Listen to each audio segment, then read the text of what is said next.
சட்டவிரோதமாக தங்கள் நாட்டில் குடியேறியவர்களை குறிவைத்து அமெரிக்கா தீவிர நடவடிக்கையில் இறங்கியுள்ளது. இதற்கிடையே அமெரிக்காவை தொடர்ந்து பிரிட்டனும் இப்போது அதிரடி நடவடிக்கைகளை எடுத்து வருகிறது. இதனால் அங்கு சட்டவிரோதமாக நுழைந்த இந்தியர்கள் உள்பட பல வெளிநாட்டவர்கள் கைது செய்யப்பட்டுள்ளனர். அமெரிக்க அதிபராக தேர்வான ட்ரம்ப் தொடக்க முதலே பல அதிரடி உத்தரவுகளை பிறப்பித்து வருகிறார். அவர் பிரச்சாரத்தின் போதே அமெரிக்காவில் சட்டவிரோதமாக குடியேறியவர்களை வெளியேற்றப் போவதாக கூறியிருந்தார். சொன்னபடியே ட்ரம்ப் அதிபரான உடனேயே அதற்கான உத்தரவுகளை பிறப்பித்தார். அதன்படி சுமார் 100க்கும் மேற்பட்ட இந்தியர்கள் ஏற்கனவே அமெரிக்காவில் இருந்து இந்தியாவுக்கு நாடு கடத்தப்பட்டுவிட்டனர். கைவிலங்கிட்டு கழிப்பறை கூட பயன்படுத்த சிரமப்பட்டு ராணுவ விமானத்தில் அவர்கள் நாடு கடத்தப்பட்ட விதம் கடும் எதிர்ப்பை கிளப்பியிருந்தது.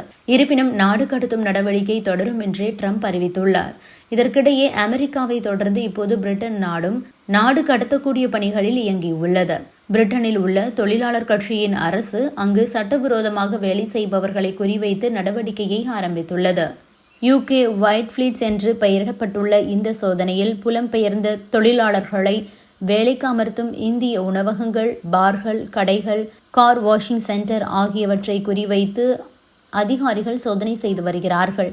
பிரிட்டன் நாட்டின் உள்துறை செயலர் கூப்பர் தனிப்பட்ட முறையில் இந்த பணிகளை கவனித்து வருகிறார். கடந்த ஜனவரி மாதம் மட்டும் சட்டவிரோதமாக நுழைந்தவர்களில் சுமார் 828 பேரை கைது செய்துள்ளதாக அவர் தெரிவித்திருக்கிறார். இது முந்தைய ஆண்டுடன் ஒப்பிடும்போது 50% அதிகம். தங்களுக்கு கிடைக்கும் தகவல்களை வைத்து எல்லா துறைகளிலும் சட்டவிரோதமாக வேலை செய்வோரை பிடித்து வருவதாக கூப்பர் தரப்பு தெரிவித்துள்ளது.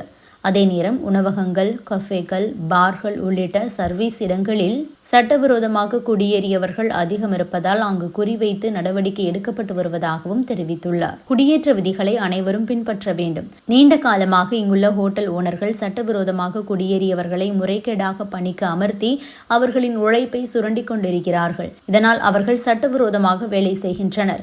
அவர்களை அமலாக்கத்துறையும் தடுக்கவில்லை. அவர்கள் ஆபத்தான முறையில் சிறு படகில் பயணித்து வருகிறார்கள். இது அவர்களுக்கு ஆபத்தை ஏற்படுத்தும். மேலும் சட்டவிரோதமாக அவர்கள் வேலை செய்வது நமது பொருளாதாரத்தையே பாதிக்கும் என கூறியிருக்கிறார். கடந்த ஆண்டு வரை அங்கு ரிஷி சுனக் அரசு ஆட்சியில் இருந்த நிலையில் அவர்கள் சட்டவிரோதமாக நுழைந்தோர் மீது கடுமையான நடவடிக்கை எடுக்கவில்லை என்ற ஒரு விமர்சனம் இருந்தது.